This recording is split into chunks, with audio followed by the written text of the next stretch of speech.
The Xbox 360 came out in 2005. I was born in 1999, so I was like 15 when the 360 was released. Too young to care about new consoles. Plus, I was too distracted by the old Xbox at home to care about the new Xbox in the commercials. But my brother Dylan wouldn't settle for some old last-gen piece of shit. He studied the gospel of the 360, longing for one and all it had to offer. And all I wanted to do was repeatedly play my favorite Xbox original game, Nightmare Before Christmas, Oogie's Revenge. But then, 2007 hit. Halo 3 was coming, and Dylan wanted it. Dylan was gonna get a 360 by any means necessary. He tried to convince me that we should sell our Xbox and all of its games to GameStop to be able to afford a 360. But I told him, no way, I don't care about a 360. All I wanna do is play Nightmare Before Christmas. How am I gonna play an OG Xbox game without an OG Xbox? Dylan told me how. Backwards compatibility. Apparently, the 360 can play all the Xbox games. That's what he told me. So he convinced me. And we went to this very GameStop. We traded everything in but Nightmare Before Christmas and left with a brand new Xbox 360. Hell yeah. Can't wait to get home and see how this backwards compatibility thing works.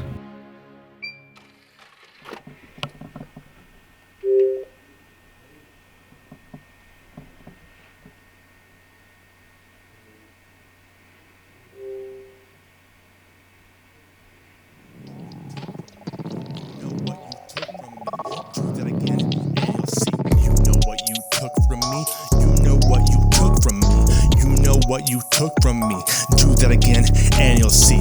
I never thought you'd cross me like this. Brotherly love, bucket of piss. Jack Skellington, night before Christmas. Shit, dig you a ditch. Is this how I'm gonna forgive?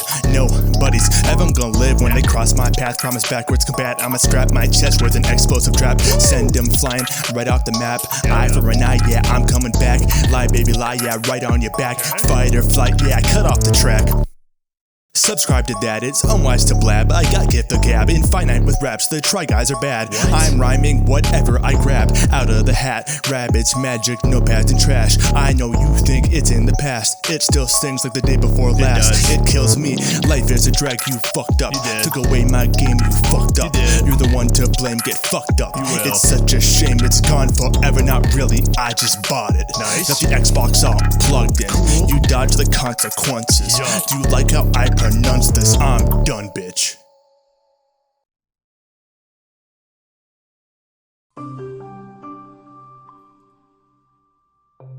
This is the classic Xbox 360 dashboard. They called it Blades. It was easy to navigate, beautiful, and full of sounds that made my ears sweat. If you've never seen Blades before, you've probably seen the NXE dashboard. NXE, or New Xbox Experience, is another hood classic, but I prefer Blades. Both hold a very special place in my heart because they remind me of a dearly beloved art style that was everywhere while I was growing up. Frutiger Arrow. Or you could call it Frutiger Metro, but now we're just arguing semantics and you're being a pussy. It's an art style from the early to mid 2000s filled with gradients, glossiness, bubbles, nature, and people. Think of Windows Vista, colorful Macs, cleaning supplies, and water bottle packaging. This spiral, these ads, this UI, all make me nostalgic. I'm in love with this dashboard. It was the only thing that saved me from ending it all after I could no longer play my skeleton game. I love how much media and advertising has shaped my identity and have become core parts of my childhood memory. I love Microsoft, Pfizer, and Xbox Live. Those are just three things I like. Hey, you're just mad because I'll be able to do something with my fucking guitar in hands that you'll never be able to achieve in your entire life, kid. So yeah, you're gay.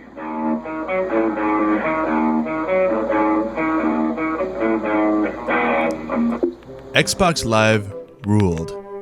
The people were nice. Shoot a gun, dog. Learn how to fucking shoot a gun, you riot shield. What else you want me to Oh, riot shield. I'm a pussy that use riot shield. Everyone had cool names. Mine was Battlefront 408, which is also the name of my first YouTube channel. I had some hits. I had Pac-Man gameplay, a handheld recording of the trailer for the movie 9, Club Penguin gameplay. Recording the screen directly is always best. That's a lesson I learned young. Everyone remembers the classic gamer picks. Selecting one of these picks is the equivalent of taking a Myers-Briggs personality test. I may be the funniest person to make that joke, but I'm not the first. People have used gamer picks in these lame-ass political and zodiac sign charts many times. That's cool. That's funny. You could give your profile a little motto so people could get to know you better. You could trash talk and scream. You could freak out whenever you saw someone wearing recon. You could make fun of your friend Nick's bad game plans while playing Gears of War 2 and have him leave the chat angrily. You could have older players think you're a girl because of your prepubescent voice. You could scream veto 100 times when Snowbound came up. You could really do it all with Xbox Live. The N-word pass was given to all the Modern Warfare players at the time. Sadly, I mostly played Halo 3, so I missed the handout. But all in all, it was a beautiful time. Somehow, this green mush of gamer toxicity is much less toxic than a Reddit or Twitter thread today. And I think it's because we all knew we were just stupid kids. No one thought they were smart. We were all just having a collective gamer moment. And much like war, we bonded over the brutality. And as much as we called each other gay, we all knew we were having sex with each other's moms too, so it balanced things out. I hold those memories in a little glass jar and kiss it thrice daily to remember when things were really cool. So retarded. The games on the 360 floored me. I was like, damn. Look at the graphics. Gears of War. Dylan and I told Mom we turned the gore and swear words off, but we didn't because it's a game with a chainsaw gun. I'm not turning that off. Halo 3 blew me out the water and then put me back in it. Halo 3 had the campaign with the guy whose face looks like an elephant trunk smashed down, but it's still good. But my brothers and I mainly played the custom games and the Forge. We made so many Mongoose race maps and played Infection constantly. But we didn't call it Infection, we called it Scrunge. I do not know why. Call of Duty World at War, my favorite COD, loved zombies. My brother Hunter and I would play this constantly, finding all the secret scary noises, and Verrucht was, shall I say, fun. Now, I know it's not an Xbox exclusive, but we're gonna cover this and a few other games that aren't. I played them on the Xbox 360, so to me, they're Xbox experiences. Bully. Convincing my mom to buy me Bully for Christmas was harder than convincing her to let me play Gears of War. She didn't want me to be a bully. She bought it for me. Fear. I vividly remember buying this game for like $7 at GameStop with my dad after we picked up meat from Von Hansen's. I remember the dark gray sky that day, riding in my dad's golden Camry, and I still have the receipt from that day too. The game's also good. BioShock. The first game to make me sweat. You know what scene I'm talking about. I'm not even gonna show it because you already know it. I beat it 9 times and got every achievement too. Left 4 Dead 2. One time me and Dylan got in a fight and he said I couldn't play Left 4 Dead 2 anymore because he bought the game so it wasn't mine to play. I have not touched it since. Assassin's Creed 2. During recess, my friend Brock and I would run around with our hoods up pretending to be assassins. Ezio is the only memorable character from this game. If you haven't played it recently, I dare you to name another character from it. Don't say Desmond.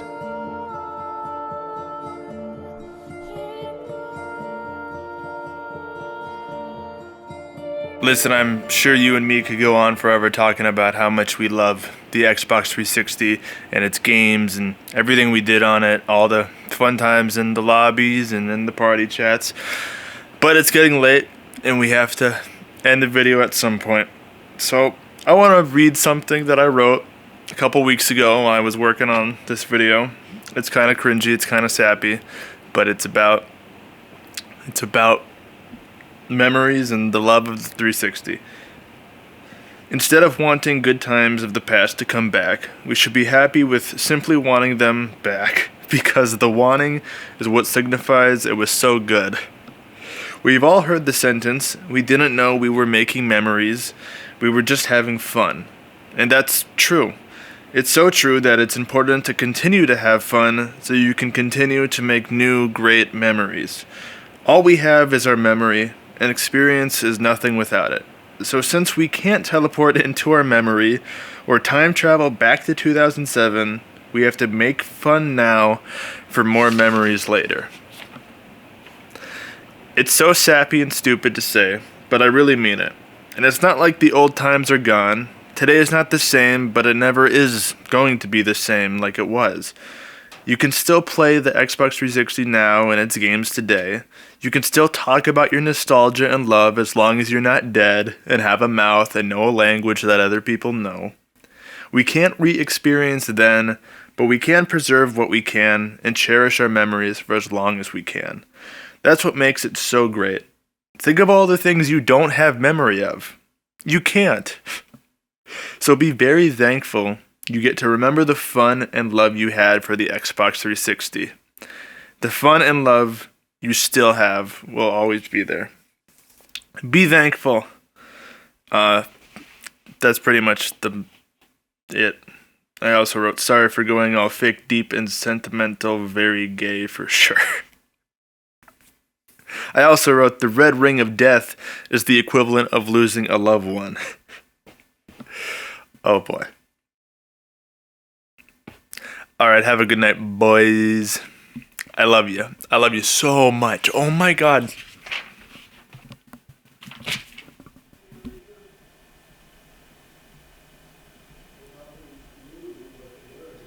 Yo, also, thank you to my younger brother Hunter for filming the rap music video with me. And also thank you to my older brother Dylan for making the beat for the rap. Alright, no more raps. I don't promise that, actually.